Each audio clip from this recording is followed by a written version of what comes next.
Mazmur 91. Dalam lindungan Allah. Orang yang duduk dalam lindungan yang maha tinggi dan bermalam dalam naungan yang maha kuasa akan berkata kepada Tuhan, tempat perlindunganku dan kubu pertahananku, Allahku yang kupercayai. Sungguh, dialah yang akan melepaskan engkau dari jerat menangkap burung, dari penyakit sampar yang busuk. Dengan kepaknya, ia akan menudungi engkau, di bawah sayapnya engkau akan berlindung. Kesetiaannya ialah perisai dan pagar tembok. Engkau tahu takut terhadap kedahsyatan malam, terhadap panah yang terbang di waktu siang, terhadap penyakit sampar yang berjalan di dalam gelap, terhadap penyakit menular yang mengamuk di waktu petang. Walau 1.000 orang rebah di sisimu dan 10.000 di sebelah kananmu, tetapi itu tidak akan menimpamu. Engkau hanya menontonnya dengan matamu sendiri dan melihat pembalasan terhadap orang-orang fasik. Sebab Tuhan ialah tempat perlindunganmu, yang maha tinggi telah kau buat tempat perteduhanmu. Malapetaka tidak akan menimpa kamu, dan tulah tidak akan mendekat kepada kemahmu. Sebab malaikat-malaikatnya akan diperintahkannya kepadamu untuk menjaga engkau di segala jalanmu. Mereka akan menatang engkau di atas tangannya, supaya kakimu jangan terantuk kepada batu. Singa dan ular tedung akan kau langkahi, engkau akan menginjak anak singa dan ular naga. Sungguh hatinya melekat kepadaku, maka aku akan meluputkannya. Aku akan membentenginya, sebab ia mengenal namaku. Bila ia berseru kepadaku, aku akan menjawab. Aku akan menyertai dia dalam kesesakan. Aku akan meluputkannya dan memuliakannya. Dengan panjang umur akan kukenyangkan dia, dan akan kuperlihatkan kepadanya keselamatan daripadaku. Shalom saudara yang dikasihi Tuhan, mari sama-sama kita perkatakan apa yang dimaksud dengan Pentakosta ketiga. Pentakosta ketiga adalah pencurahan Roh Kudus yang dahsyat di zaman ini melebihi yang terjadi di Azusa Street. Pentakosta ketiga akan mengakibatkan penuaian jiwa yang terbesar dan terakhir sebelum Tuhan Yesus datang kembali. Pentakosta ketiga akan membangkitkan generasi Yeremia, yaitu anak-anak muda yang dipenuhi Roh Kudus, cinta mati-matian kepada Tuhan Yesus, tidak kompromi terhadap dosa, dan akan bergerak untuk memenangkan jiwa. Pentakosta ketiga lahir di Indonesia yang bergerak ke bangsa-bangsa. Gerakan ini dari timur ke barat dan akan kembali ke Yerusalem. Pentakosta ketiga akan memberikan kuasa untuk menyelesaikan amanat agung, dan setelah itu Tuhan Yesus datang kembali.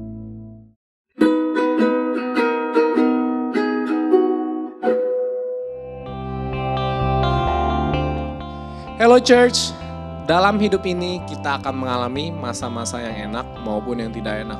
Semuanya diizinkan Tuhan, karena apapun keadaannya sekarang tidak akan melebihi kemampuan kita. Dan pastinya kita harus percaya Tuhan memiliki rencana yang indah, asalkan kita mengikuti tuntunannya, taat dan mengasihinya. Janganlah Anda tawar hati dan janganlah takut. Mari hadapi apa yang ada di depan kita dan tetaplah berdoa. Sebab di dalam Tuhan Yesus selalu ada pengharapan. Have a good day, church, and God bless you.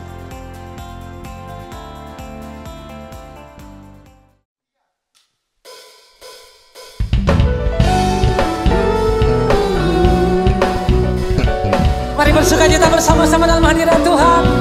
Saya percaya bahwa sukacita dari Tuhan menjadi bagian kita masing-masing. Haleluya.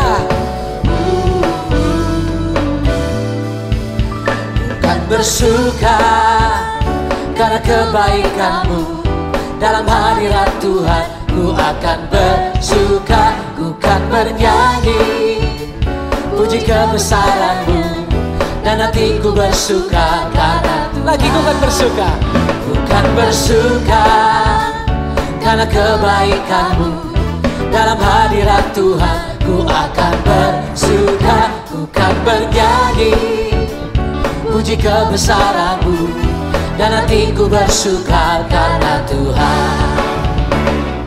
Rahmat yang baru bagiku setiap hari, anugerahnya limpah bagiku. Oh, Dia ganti luka dengan sukacita, dan kain kabungku digantikan tarian. Haleluya. Lagi katakan rahmat yang baru. Oh, rahmat yang baru bagiku setiap hari, anugerahnya limpah bagiku. Oh, Dia ganti duka dengan sukacita, dan kain kabungku digantikan tarian. Haleluya.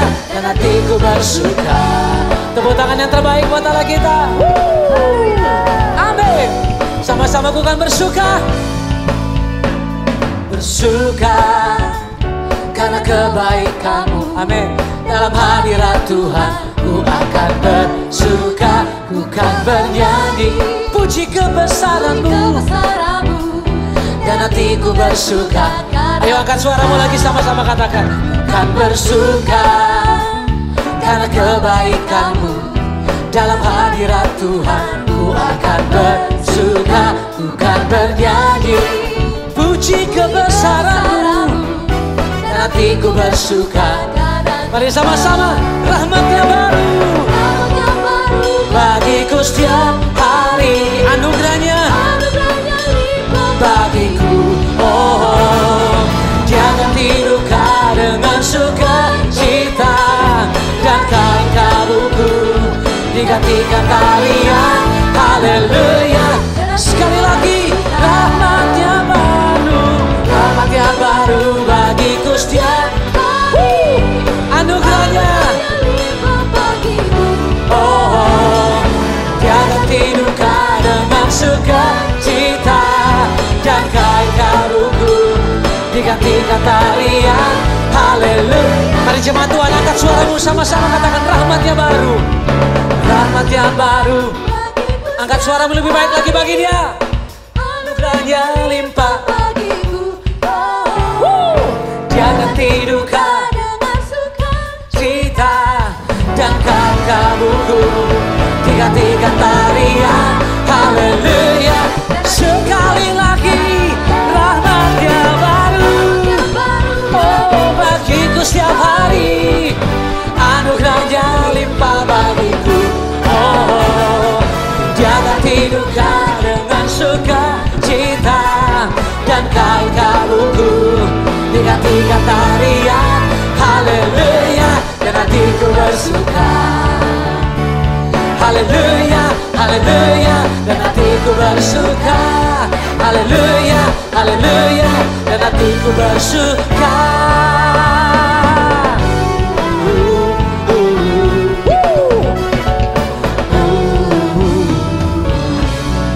Berikan tepuk tangan. Sukacita memenuhi gereja-Mu. Sukacita-Mu memenuhi setiap kami, Tuhan.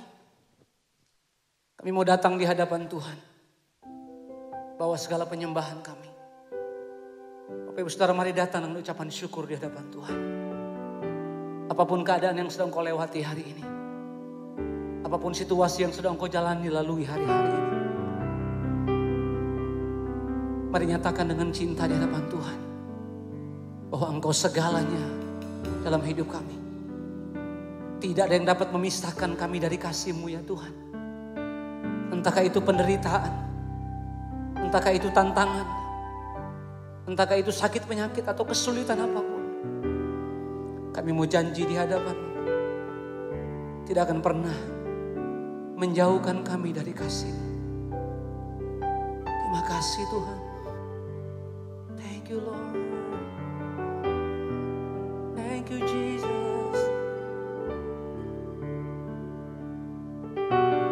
Yesus, Kau segalanya bagiku. Tak ada yang dapat menggantikan-Mu. Yesus, Kau kekasih jiwaku. Tak ada yang dapat memisahkanku dari kasih-Mu, dari kasih-Mu. Kau segalanya bagiku, Kau segalanya di hidupku. Ku angkat tangan menyembah-Mu, ku angkat suara memuji-Mu. Mari datang di hadapan Tuhan. Yesus, Kau segalanya bagiku, tak ada yang dapat menggantikan-Mu. Yesus, Kau kekasih jiwaku. Amin. Tak ada yang dapat memisahkanku dari kasih-Mu, dari kasih-Mu. Kau segalanya, Kau segalanya bagiku. Kami nyatakan dari hati kami, Tuhan, Kau segalanya di hidupku. Ku angkat tangan menyembah-Mu. Kami angkat suara kami, Tuhan, ku angkat suara memuji-Mu. Kau segalanya bagiku, Kau segalanya bagiku. Yes Lord, Kau segalanya di hidupku. Tangan kami terangkat, tangan menyembah-Mu. Oh, suara kami nyatakan sekali lagi, Kau segalanya, Kau segalanya bagiku. Yes, Kau segalanya di hidupku. Amin. Ku angkat tangan menyembah-Mu.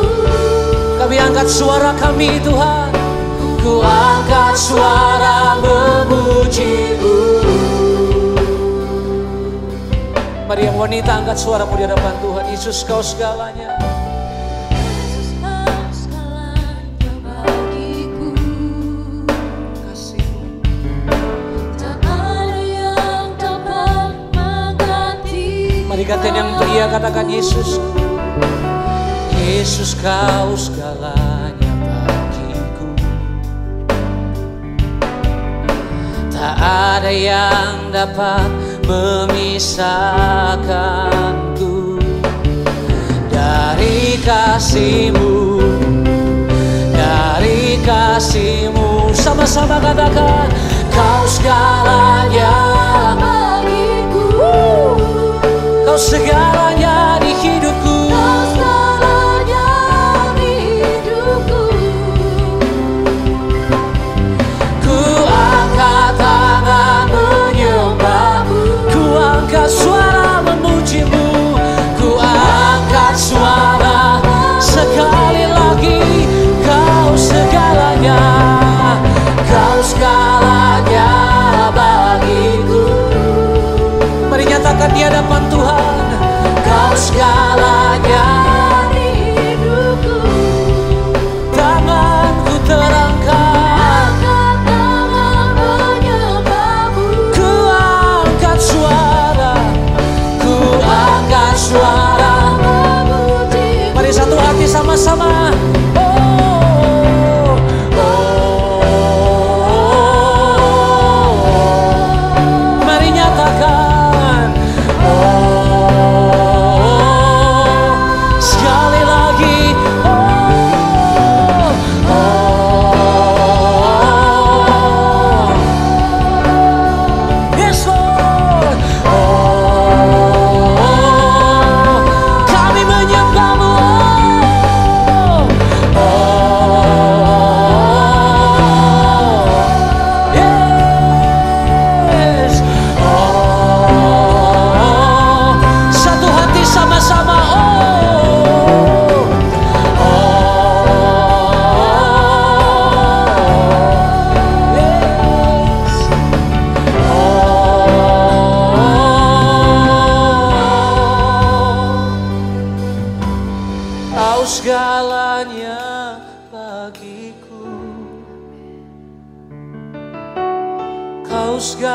segalanya di hidupku.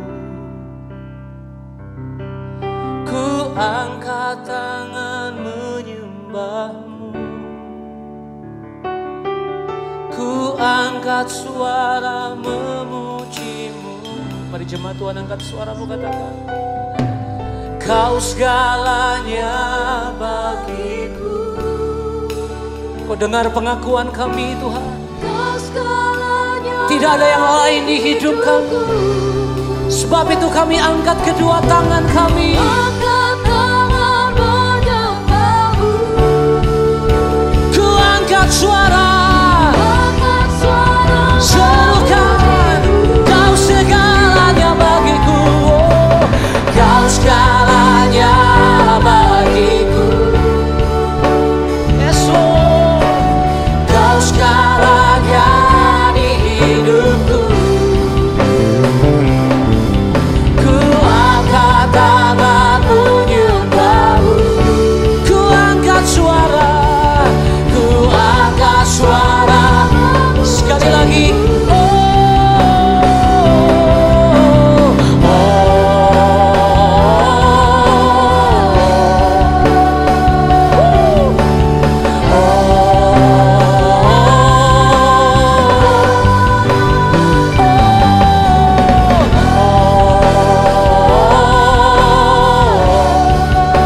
Amin.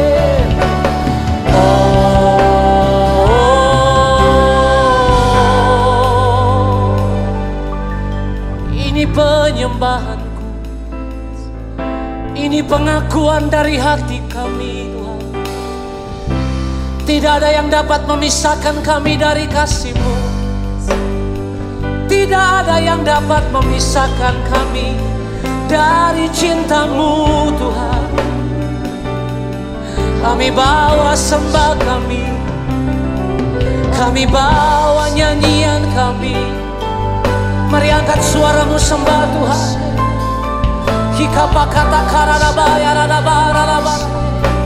Mari naikkan penyembahanmu dari hati yang mengasihi Tuhan. Yes, Lord. Kami mengasihi-Mu. Kami mencintai-Mu. Tuhan, ku datang menyembah-Mu dengan segenap hati, dengan segenap kekuatan. Lord, we worship you, we worship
Rapa kata kararaba raba ya raba.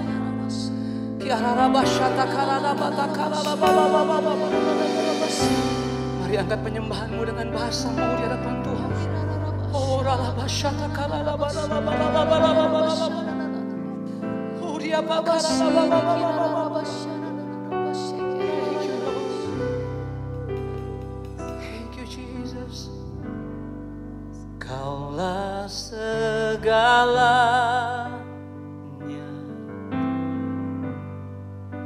di dalam hidupku,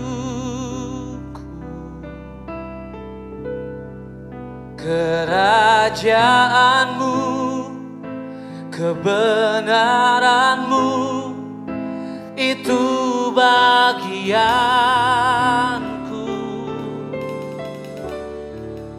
Kaulah yang kupandang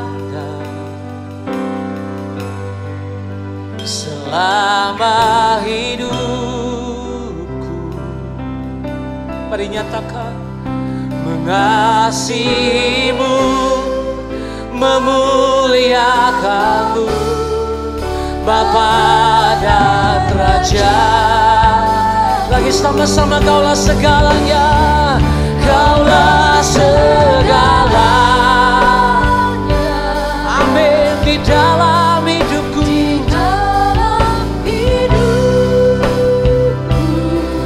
kerajaanmu, kebenaranmu ya Tuhan, kebenaranmu itu bagian. Kaulah yang kupandang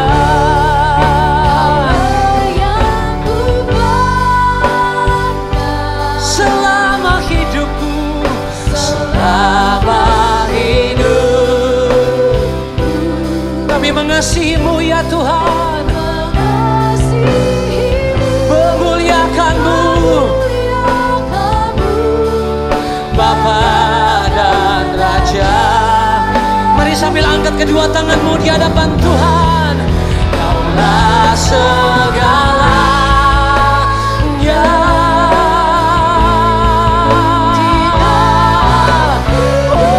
di dalam hidup kami ya Tuhan. Kebenaranmu itu bagian. Kaulah yang kupandang, kaulah yang kupandang. Katakan selama hidupku.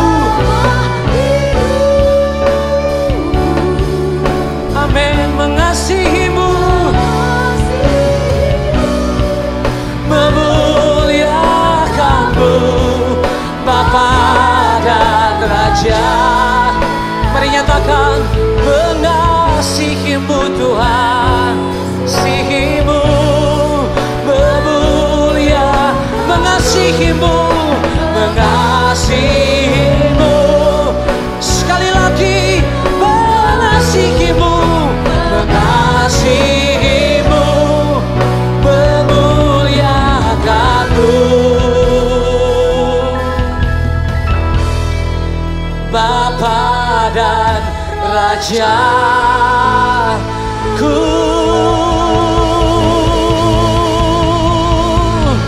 Berikan tepuk tangan sorak-sorai bagi Allah kita. Engkaulah segalanya dalam hidup kami ya Tuhan. Tidak ada yang lain. Kami mengasihi Engkau, kami memuliakan nama-Mu. Kami tahu kerajaan-Mu datang atas kami. Kemuliaan Tuhan memenuhi setiap kami ya Tuhan. Dan hati kami terbuka. Kami siap untuk mendengarkan suara-Mu. Mari berbicara Engkau buat setiap kami Tuhan. Tegur kami, nasihati kami, bangun kami, kuatkan kami dengan kebenaran firman-Mu. Dan aku percaya firman-Mu berkuasa memulihkan, menyembuhkan, dan memberkati kami. Demi nama Yesus, kami sambut firman-Mu. Yang siap dengarkan firman Tuhan, sama-sama katakan. Amin.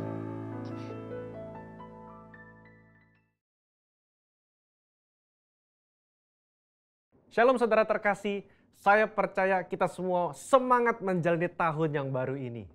Dalam edisi Voice of Pentecost kali ini saya ingin menjelaskan mengapa Pentakosta ketiga memiliki dimensi yang jauh lebih besar dari peristiwa Azusa Street. Memang ini akan berbicara sedikit sejarah, tapi jangan alergi dulu saudara, karena ini penting sekali. Karena sudah lebih dari 1 abad, maka saksi mata yang menyaksikan langsung betapa dahsyatnya pencurahan Roh Kudus yang terjadi di Azusa Street sudah meninggal. Dan kita hanya dapat mengetahuinya dalam catatan-catatan peristiwa serta bukti sejarah pada waktu itu.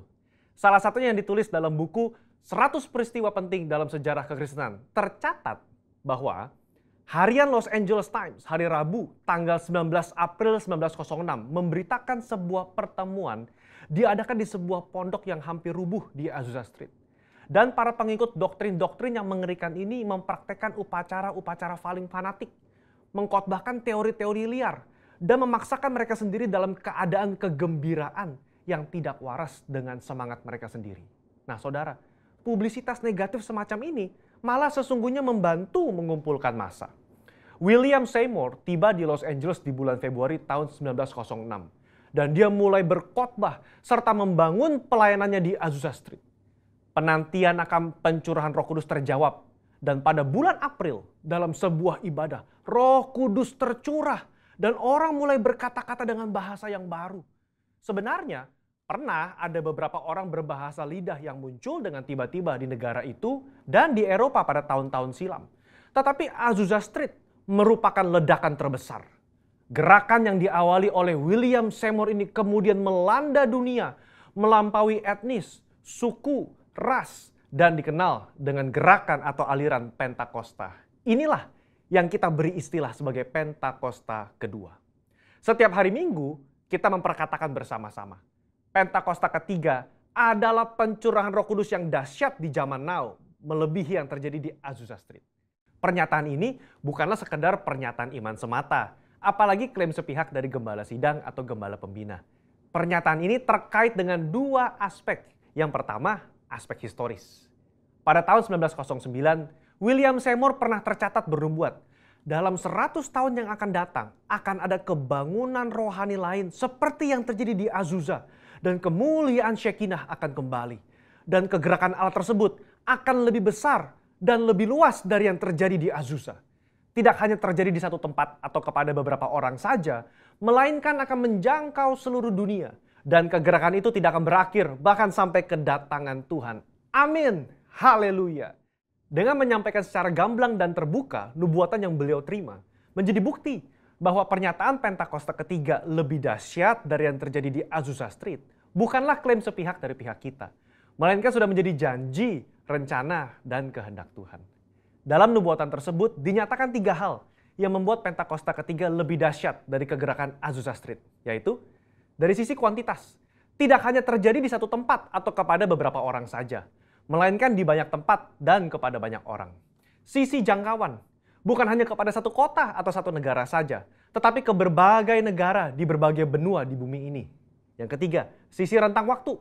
Fokusnya bukan hanya terjadi 1 tahun atau 3 tahun, melainkan tidak berhenti sampai Tuhan Yesus datang kembali.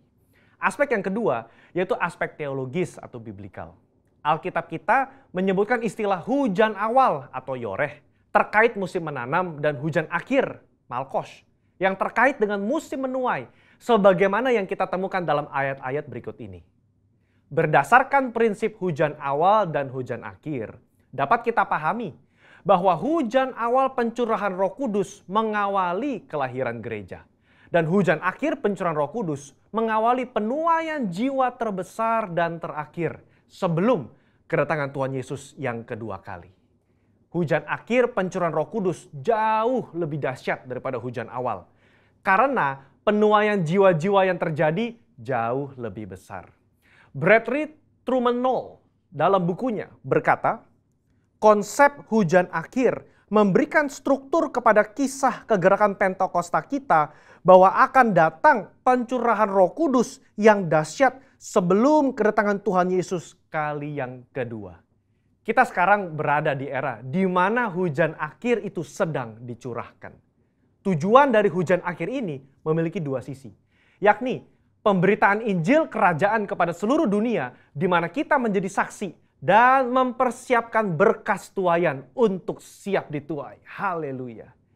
Jika kita memperhatikan aspek historis dan aspek teologis di atas, kita memiliki dasar untuk mengatakan bahwa gerakan Pentakosta ketiga terjadi dalam dimensi yang jauh lebih besar dari Azusa Street. Ini merupakan sebuah hak istimewa bagi kita semua yang hidup di generasi ini. Jadi, jangan sampai ketinggalan. Jadilah utusan Pentakosta ketiga, the messenger of the third Pentecost, dimanapun saudara berada. Untuk penjelasan lebih lengkapnya dari tim teologi kami, jangan lupa buka link yang ada di atas atau scan QR Code yang tersedia. Tuhan Yesus memberkati.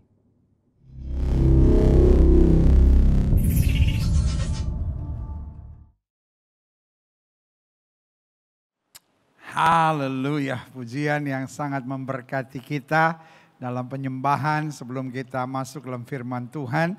Dan terima kasih buat gembala gereja yang telah mengizinkan saya untuk melayani, dan buat saya adalah sebuah kehormatan untuk ada di Gereja Bethel Indonesia Kebon Siri ini. Dan saya percaya hal-hal baik Tuhan mau kerjakan buat kita, gembala, keluarga, dan seluruh tim pelayanan di gereja ini akan terus mengalami hal-hal yang baik. Saya percaya betul gereja ini mengarahkan kita untuk semakin dewasa, semakin bertumbuh, semakin maju, semakin menjadi satu dengan Kristus. Sebelum kita masuk dalam firman Tuhan, kita berdoa. Bapa, terima kasih buat hari yang luar biasa ini. Hari yang Tuhan jadikan buat kami. Karena itu kami mau bersuka cita, bersorak-sorai, dan kami mau menerima firman-Mu. Kami dalam keyakinan yang kuat. Nabi boleh banyak, agama boleh banyak, rasul boleh banyak. Juru selamat hanyalah Yesus Kristus, Tuhan dan Raja. Bicara buat masing-masing kami Bapa. Sebab kami siap untuk mendengarkannya. Sembuhkan yang sakit Allah, kuatkan yang lemah, beri penghiburan buat yang susah, bebaskan yang terikat, lepaskan yang terbelenggu. Ulurkan tangan bagi yang membutuhkan mujizat. Sehingga di hari Minggu yang penuh berkat, penuh mujizat ini, bukan sekedar ibadah rutin mingguan biasa yang kami hadiri, tapi hari ini hari berkat. Hari ini hari mujizat, hari ini hari yang luar biasa, hari ini hari perjumpaan kami dengan Yesus. Lewat roh dan firman-Mu, dan kami tahu, kami percaya orang yang berjumpa dengan Yesus tidak pernah akan dikecewakannya. Haleluya. Bersama-sama kita katakan amin. Yeah. Haleluya. Nah, saudara yang kasih dalam Tuhan, hari ini adalah anugerah tersendiri buat saya. Dipercaya Tuhan boleh melayani saudara di Gereja Bethel Indonesia Kebon Siri ini. Dan saya percaya ada hal-hal baik yang Tuhan mau pesankan buat kita sekalian. Karena hari ini saya mau bicara tentang meninggalkan Tuhan. Iblis bekerja dengan dua cara. Kalau dia tidak menekan, dia akan coba bujuk. Tetapi apakah menekan atau bujuk tujuannya sama? Untuk memisahkan kita dari kasih Kristus. Ada orang-orang yang ketika dalam tekanan, dia makin cinta Tuhan. Dan apa yang iblis buat? Iblis bujuk dia. Supaya tertarik pada kesenangan-kesenangan dunia, akhirnya meninggalkan Tuhan.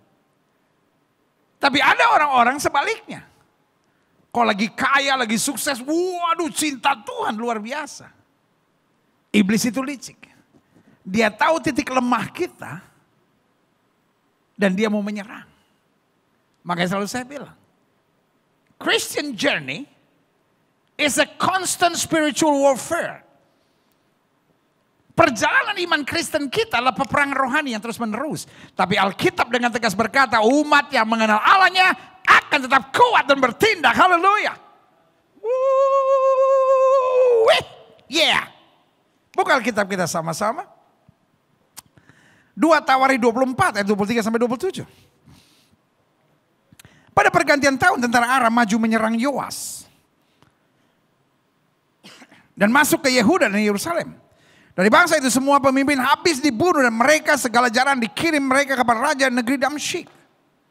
Ada masanya.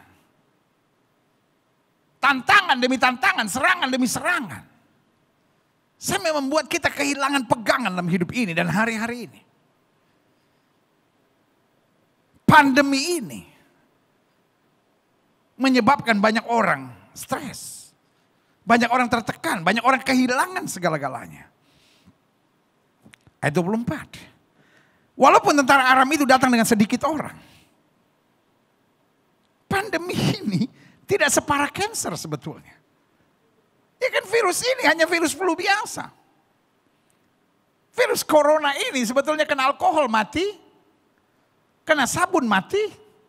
Kena asam mati. Iya kan? Tapi saudaraku yang kasih dalam Tuhan. Virus kecil ini tiba-tiba bisa menggoncang dunia. Nah saudara lihat di sini. Walaupun tentara Aram itu datang dengan sedikit orang. Namun Tuhan menyerahkan tentara yang sangat besar kepada mereka. Karena orang Yehuda telah meninggalkan Tuhan. Saya tidak mau masuk dalam polemik. Who create this? Sebagian bilang ya ini memang datang dari Tuhan. Sebagian bilang, ini konspirasi. Sebagian bilang, oh ini permainannya Freemason. Folks, ngapain berdebat cuma soal yang gak jelas itu? The end of the day kita nggak perlu cari siapa yang membuatnya, apa yang membuatnya, kenapa ini terjadi. The end of the day we have to face this problem together. Kita harus hadapi. Dan untuk itu Alkitab bilang kita lebih daripada orang-orang yang menang. Saya nggak mau masuk dalam polemik yang nggak ada gunanya ini. Tapi yang saya sedang mau ingatkan buat saudara. Saya khawatir pesan firman hari ini menjadi pesan profetik buat setiap kita. Virus ini kecil. Virus ini sebetulnya tidak berbahaya-bahaya banget. Hanya karena at the crown, dia ada lemaknya. Sehingga waktu masuk tubuh gak sadar bahwa ini musuh. Kalau saya gak salah, baru hari ke-7 sampai hari ke-9, tubuh baru sadar bahwa ini musuh. Tapi jumlah mereka udah jutaan, itu dia persoalannya. Sorry, correct me if I'm wrong. Tapi itu yang saya baca selama ini. Tapi my point is, ini tidak separah HIV, ini tidak separah cancer.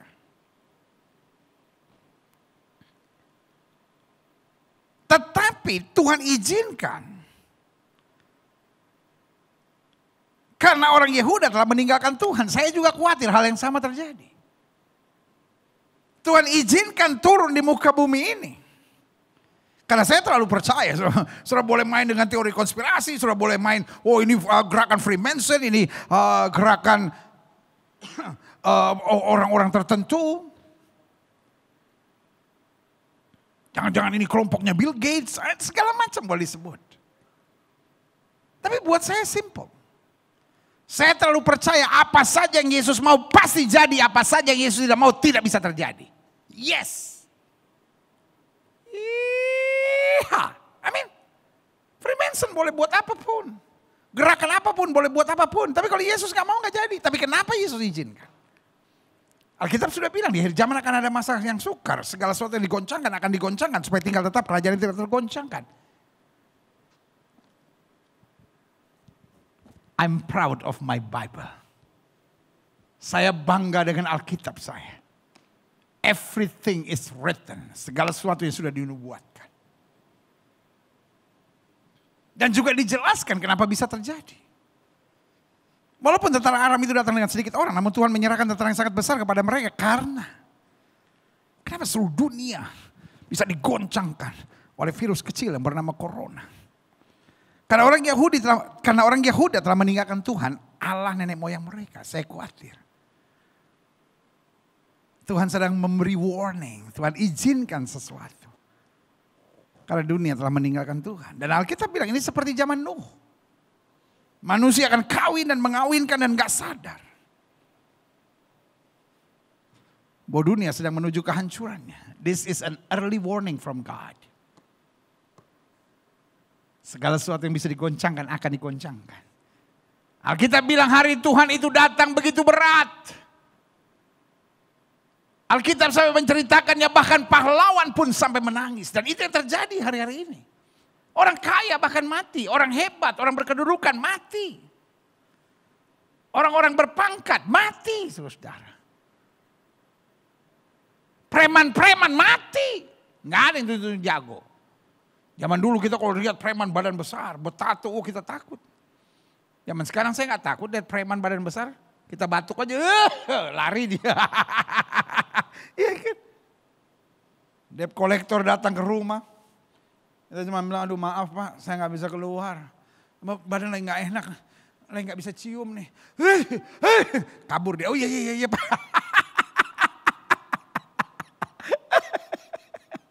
Ya saya mau tegaskan buat saudara. Tuhan izinkan, kenapa? Karena orang Yehuda telah meninggalkan Tuhan Allah nenek moyang mereka. Demikian orang Aram melakukan penghukuman pada Yoas. Selanjutnya klik.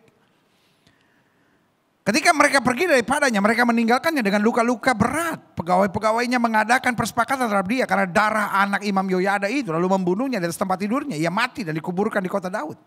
Tapi tidak di pekuburan raja-raja. Lihat, kita lihat. Tidak di pekuburan raja-raja.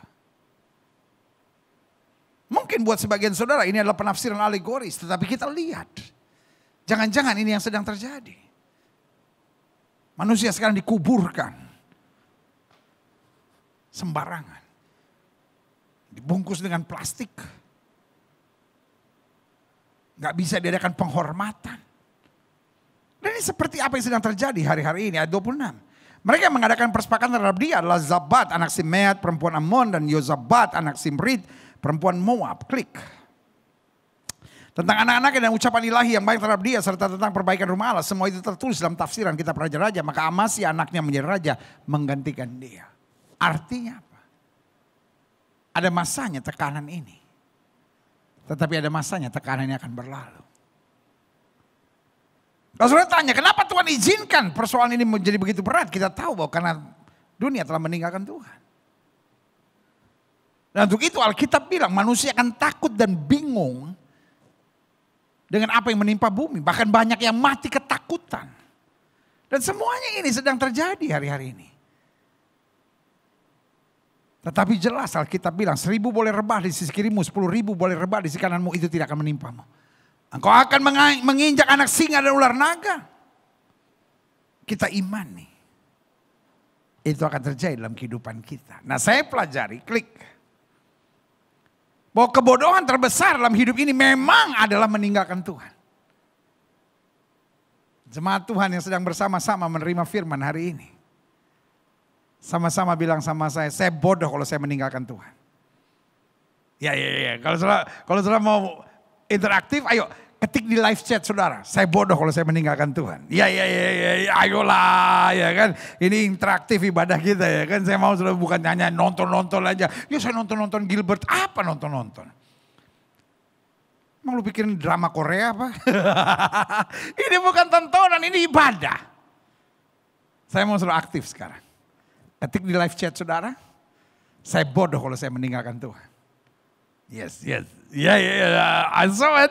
Saya lihat ya kan, saya bodoh kalau saya meninggalkan. Iya, tulis. Ini adalah deklarasi kita untuk ngomong sama diri kita. Saya bodoh kalau saya meninggalkan Tuhan. Saya tidak akan meninggalkan Tuhan karena Tuhan terlalu baik buat saya. Haleluya. Nah, selanjutnya saya pelajari, klik. Why? Kenapa saya bodoh kalau saya meninggalkan Tuhan? Yang pertama saya pelajari karena orang-orang yang meninggalkan Tuhan senangnya sesaat penderitaannya kekal. Orang-orang yang meninggalkan Tuhan karena pangkat dan kedudukan. Orang-orang yang meninggalkan Tuhan karena roh perzinahan. Orang-orang yang meninggalkan Tuhan karena sakit hati dengan suaminya, sakit hati dengan istrinya. Orang-orang yang meninggalkan Tuhan karena mulai melakukan hubungan seks sebelum nikah. Orang-orang yang meninggalkan Tuhan karena kecewa dengan hamba-hamba Tuhan, kecewa dengan orang pelayanan. Saya bilang senangmu sesaat, tapi penderitaanmu kekal. Iblis kan ahli. Buat kenikmatan sesaat, hubungan seks sebelum nikah. Pacaran sama suami orang.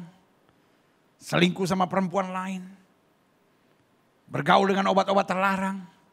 Nonton tayangan-tayangan cabul. Senangnya sesaat. Anak muda onani dan masturbasi. Senangnya sesaat. Sakit hati sama hamba Tuhan. Maki-maki hamba Tuhan. Keluar dari pelayanan. Senangnya puasnya sesaat.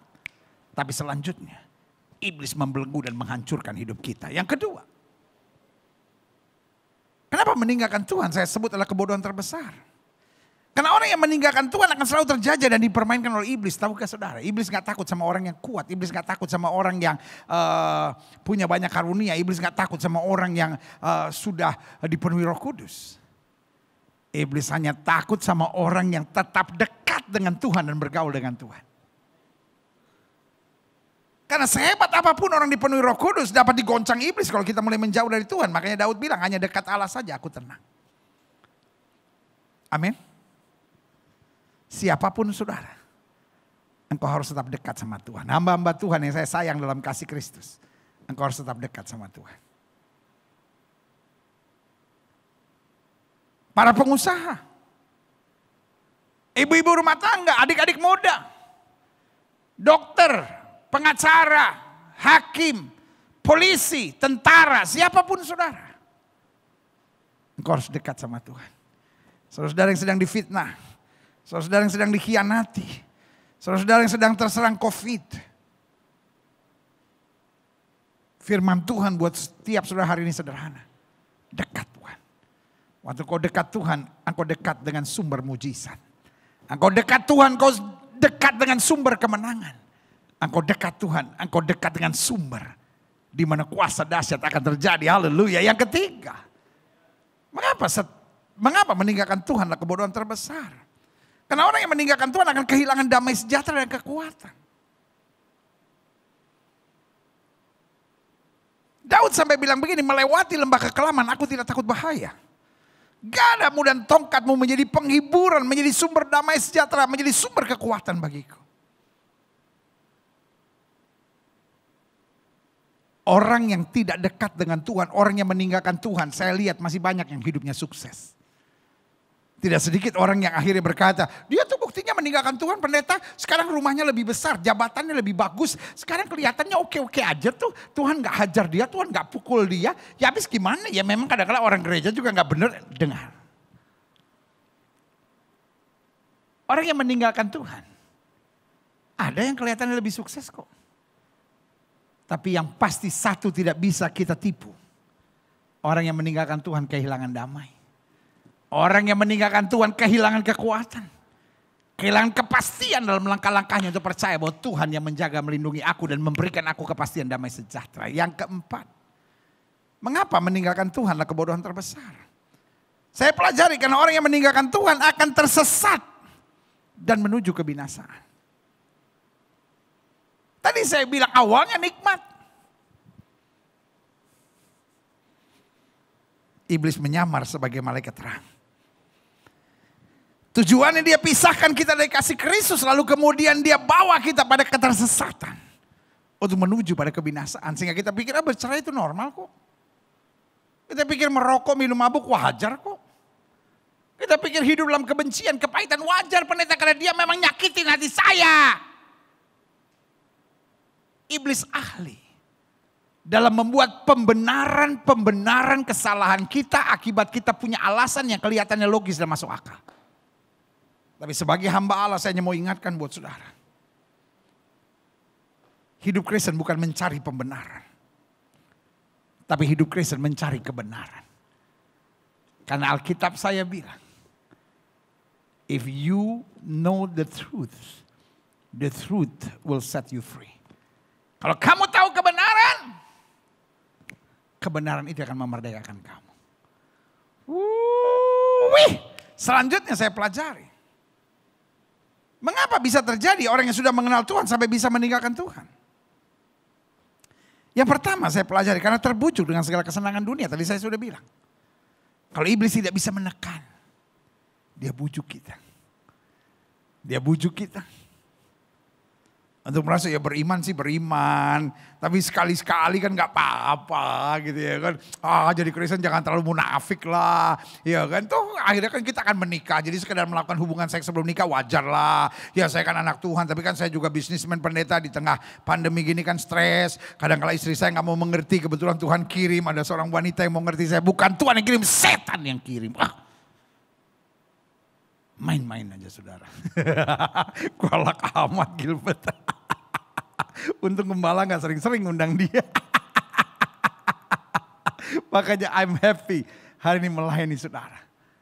Nah, saya mau saudara ngerti.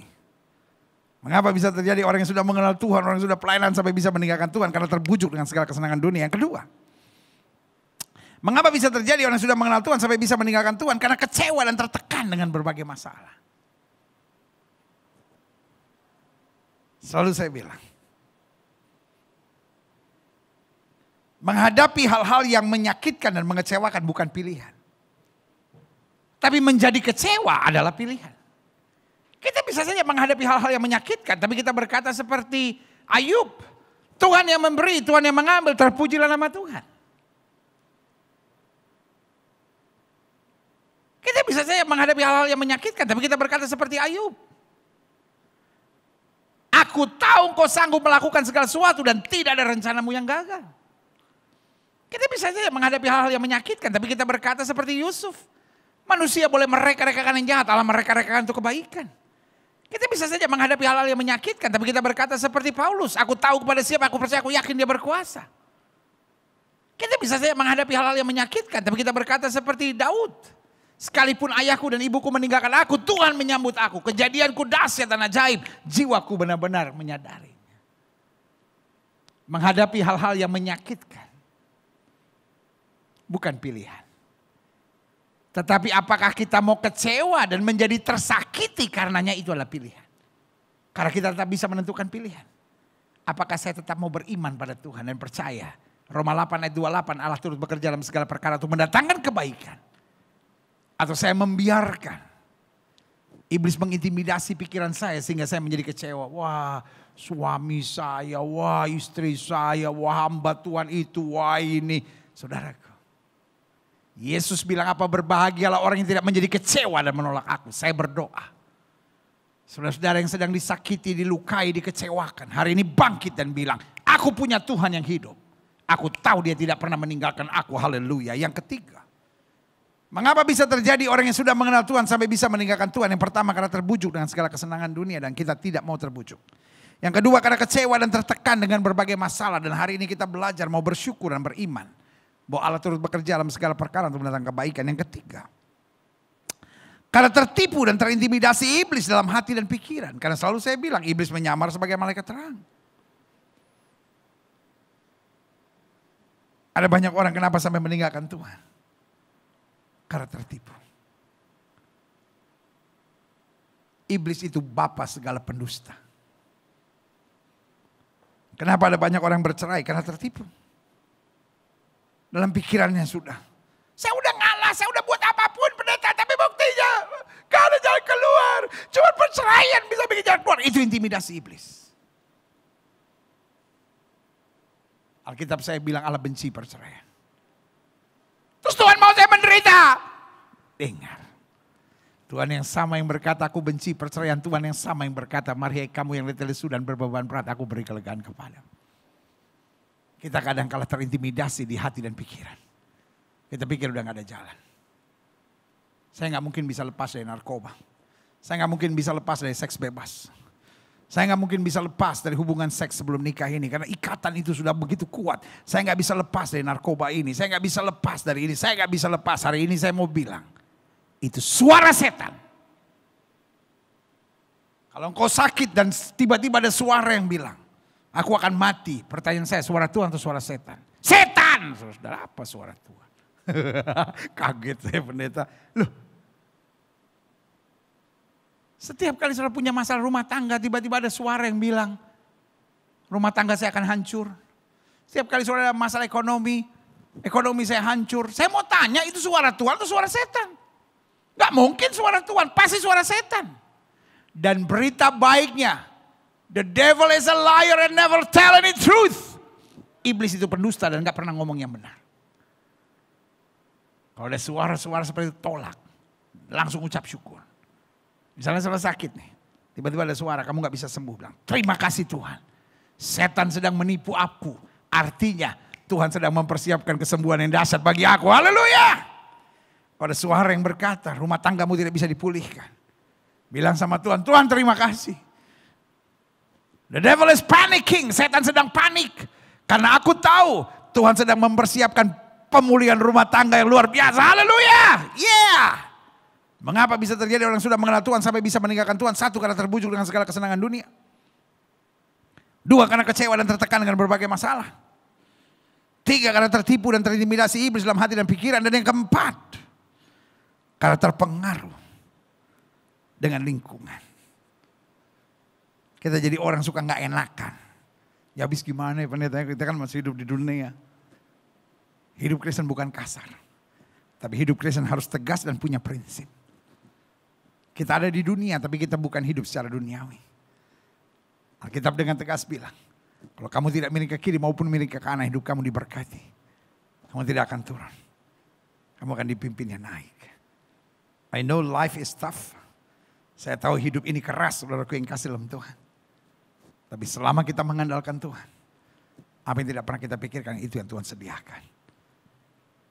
Setiap mata terpejam. Setiap kepala tertunduk. Setiap hati terangkat pada Tuhan. Hari ini, izinkan saya berdoa buat setiap jemaat Tuhan sekalian. Hamba Tuhan kah saudara? Pengusaha kah saudara? Siapakah saudara? Orang-orang muda kah saudara? Orang-orang pensiunan kah saudara? Atau saudara? Kalau orang-orang yang sedang berjuang dalam kehidupan hari-hari ini. Izinkan saya berdoa secara khusus. Kebodohan terbesar dalam hidup ini adalah meninggalkan Tuhan. Tapi kekuatan terbesar dalam hidup ini kalau kita dekat dengan Tuhan. Jika saudara merasa, duh hari-hari ini saya seperti banyak kecewa, banyak kepahitan, banyak luka. Hari-hari ini kok saya seperti jauh dari Tuhan, taruh tangan kananmu di dada. Izinkan saya berdoa. Dimanapun saudara terima firman Tuhan ini, saya percaya rohnya ada di tengah-tengah kita. Atau mungkin hari-hari ini saudara berkata, aku harus lebih mengandalkan Tuhan. Aku betul-betul khawatir dan panik hari-hari ini dengan situasi yang terjadi. Ekonomi, politik, lalu pandemi. Tapi saya tahu dekat Tuhan aku tenang. Taruh tangan kananmu di dada dan kita doa. Bapa, hamba mengasihi jemaatmu dari Gereja Bethel Indonesia, Kebon Siri ini. Apa yang Tuhan taruh di hati hamba sampaikan. Dan sekarang secara khusus hamba berdoa buat mereka yang taruh tangan kanannya di dada. Karena pergumulan, karena tantangan, karena mungkin mereka sudah mulai mau menjauh dari Tuhan. Atau sebaliknya, mereka terlalu mengandalkan kekuatan sendiri. Atau terlalu kecewa, terlalu kepahitan. Dan akhirnya terlalu banyak luka di dalam hati mereka. Hari ini hamba berdoa di dalam nama Yesus Tuhan jamah. Sehingga kami dibawa kembali terus mengandalkan Tuhan di tengah situasi seperti ini. Karena kami tahu orang yang berharap kepada Tuhan tidak pernah dipermalukannya. Tuhan jamah. Kami berani berkata tidak pada tawaran dosa. Kami berani berkata tidak pada kecewa. Tapi kami berkata iya Tuhan pada seluruh janji Tuhan. Terima kasih Tuhan Yesus. Terima kasih buat anugerah-Mu, kasih karuniamu, rahmat-Mu dan berkat-Mu. Jemaat-Mu satu persatu Tuhan jamah. Terima kasih. Hamba juga doa buat yang sakit. Siap saudara yang sakit.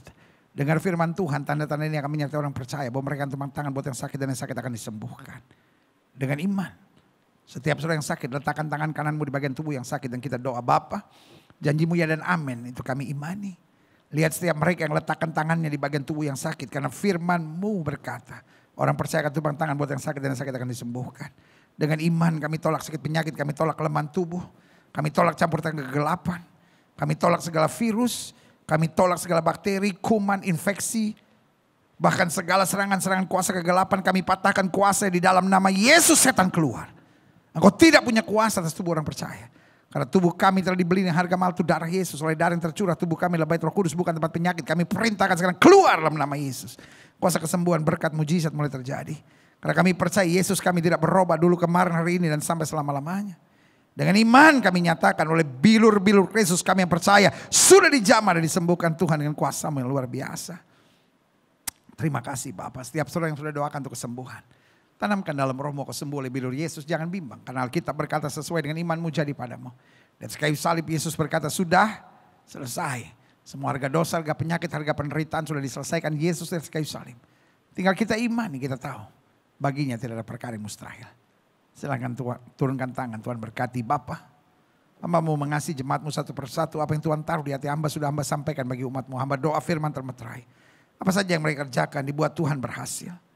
Satu persatu mereka hidupnya diberkati, rumah tangganya dipulihkan, keluarganya penuh dengan mujizat Tuhan. Bahkan setiap mereka dapat berkata, keluargaku adalah sorgaku dan rumahku adalah istanaku. Mereka hidup dalam terang Tuhan, mengasihi Tuhan dengan segenap hati mereka. Bangsa negara kami Indonesia, selamatkan ya Allah, damai sejahtera atas Indonesia. Umat mayoritas di bangsa ini Tuhan tuntun terus dalam keselamatan yang sempurna.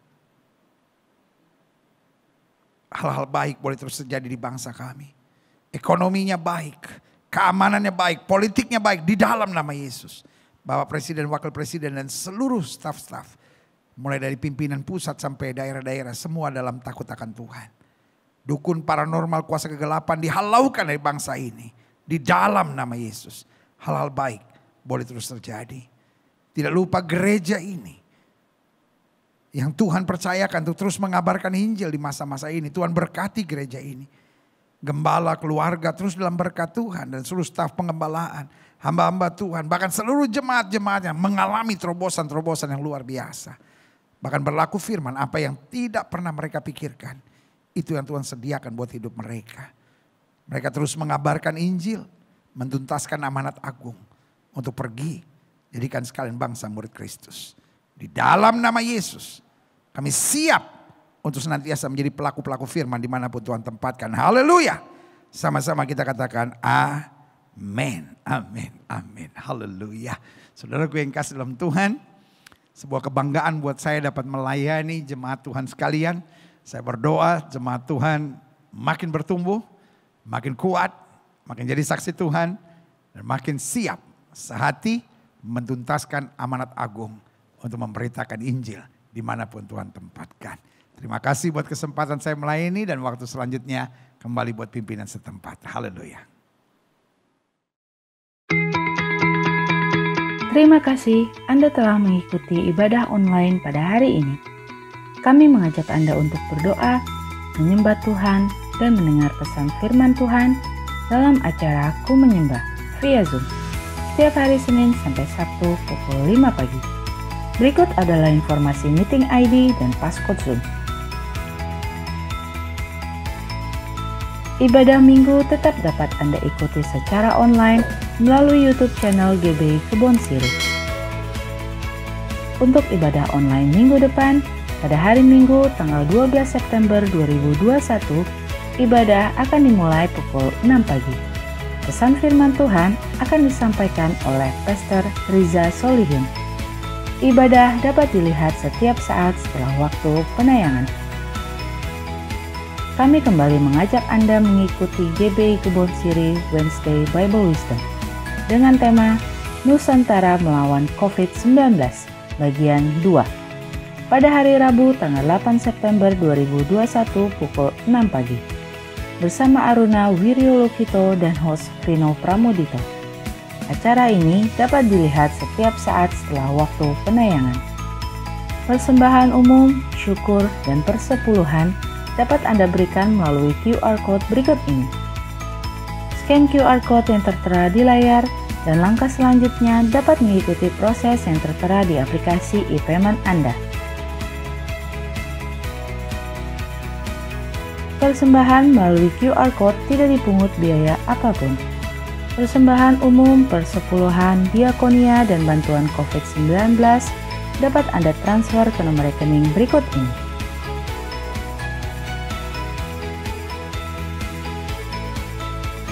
Untuk pelayanan baptisan, dapat mendaftarkan diri di nomor call center berikut ini.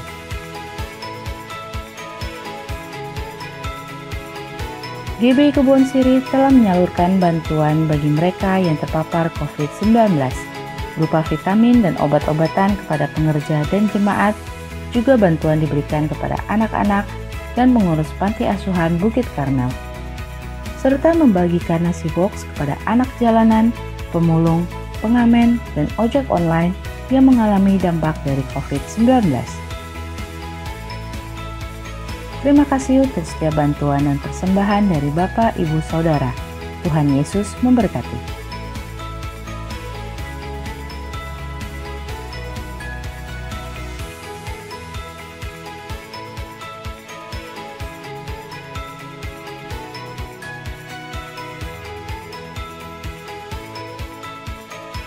Demikianlah GB Kebon Siri News Flash hari ini. Selamat hari Minggu, Tuhan Yesus memberkati.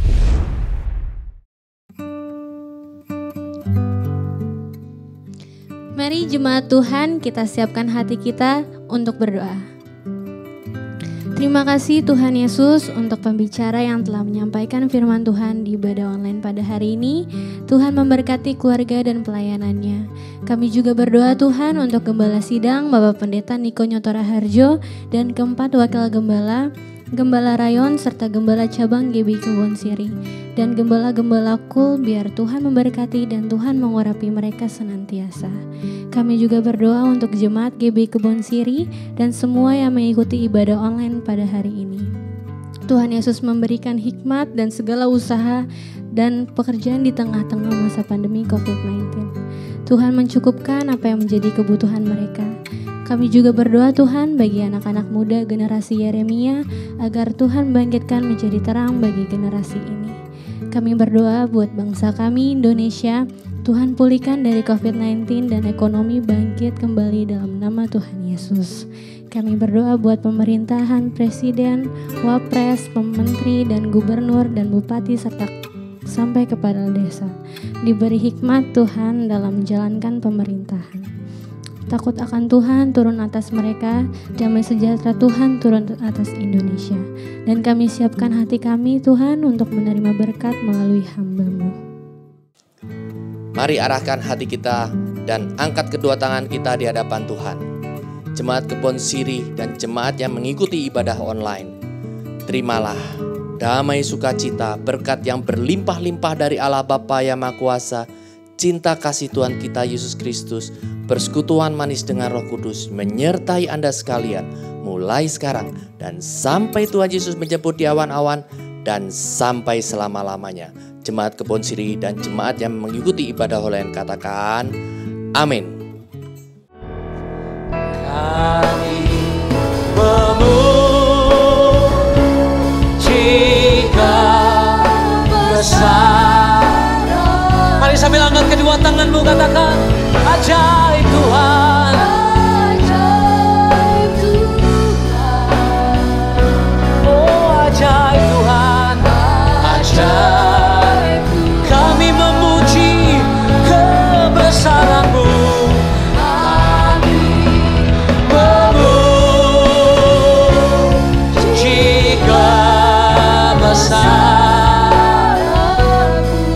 Mari katakan ajaib Tuhan, ajaib Tuhan,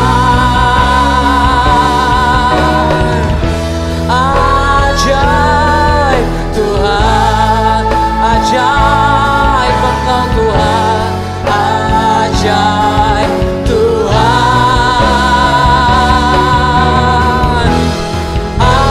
ajaib Tuhan.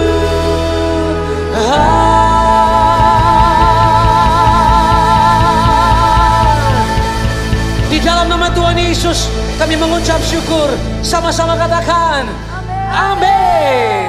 Selamat hari Minggu dan Tuhan Yesus memberkati kita berlimpah-limpah.